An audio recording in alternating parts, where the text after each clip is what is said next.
taranja basketball nantanteraka ny fivorimbe ara-potoana ny fanao isa-taona na ny assemblée générale ordinaire tetsy amin'ny lapan'ny kolotsaina sy ny fanatanjahantena Mahamasina ny fédération malagasy ny taranja basketball omaly asabotsy.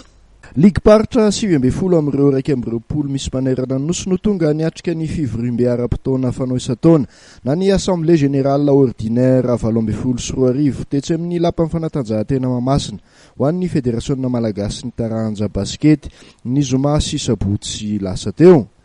Ny andro zoma aloha dia ansongadina ny faneken'ny komity mpanatanteraka ny fametrahana ny Alain Ramanarivo ho filoha lefitrahan'olon'ny toeran'ny Lionel Rabenarivo.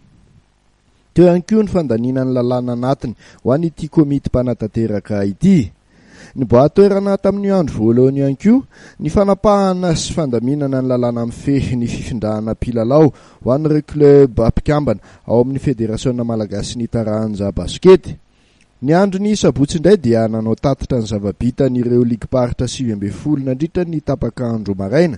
Ny tolakandro kosa no nandaniana sy nanapahana ireo ligue paritra indray ny fifaninanana nasionaly sy namoahana ny fandaharam-potoanan'ny FMBB amin'ity taopolalaovana 20 ity. Teo ihany koa ny fampahafantarana ireo fifaninanana iraisam-pirenena miandry ny ekipa pirenena malagasy isa-tsokajiny amin'ny taona 20 avy iny. Nanamarika ity AGO ity ihany koa ny fizarana baolina ireo ligue paritra rehetra tonga teny toerana avy amin'ny fédération pia azy ireo.